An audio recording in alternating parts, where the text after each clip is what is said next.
Hello, everybody, and welcome to today's episode of The Voice of the Paper, the joint collaboration between the Flat Hat and the Podcasting Network. My name is Ryan Walter, and I will be your host. I'm joined here today by Maggie Moore, the digital media editor of the Flat Hat. Awesome. We have some great stories to bring to you today, courtesy of the Flat Hat and their wonderful reporting. Maggie, why don't you begin with our first story? So this week is actually our last issue of the semester, and the front page actually has some big news. I'm sure some students last week noticed the anti-abortion group that had a protest in front of SWEM on the sundial. So the front page is actually about that protest and then the counter-protest that William and Mary Vox put on.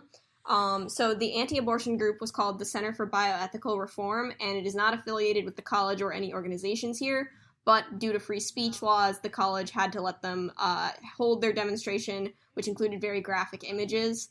And Vice President of Student Affairs Ginger Ambler sent a campus-wide email to clarify that the college letting them be on campus was not the same as an endorsement, just so that people knew and were aware of that.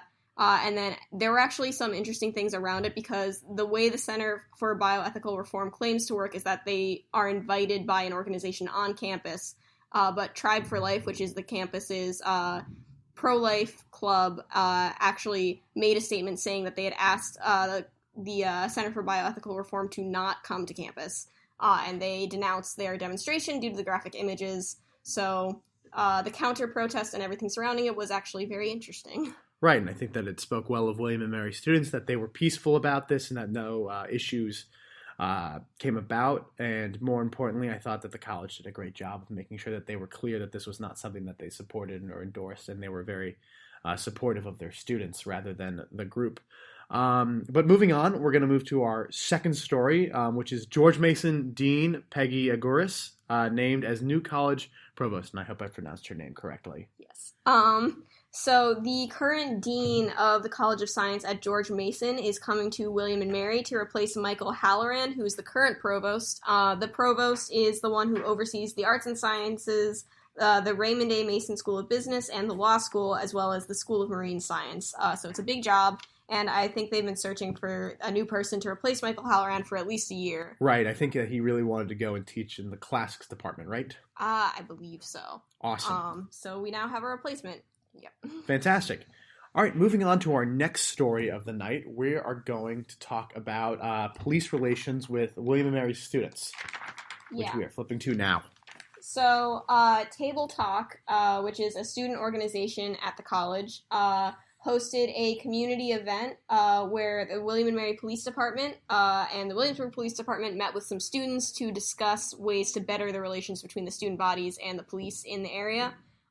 So Table Talk hosts a lot of different events, but they have very structured discussion-style ones, and this one involved the Chief of Police for William and Mary Police Department, Chief Cheesebro, and they talked a lot about the medical amnesty policy and how students can minimize police attention when they host events off campus, all that kind of thing. Right, and you can find more information about that talk along with every other story that we've mentioned in this issue of the Flat Hat, along with an opinion piece written by former President Brendan Boylan, the title of which is Greek Life Upholds Harmful Values and Fails to Deserve College Recognition, which discusses Greek life on campus and his personal views regarding how the college should react and handle current Greek life organizations.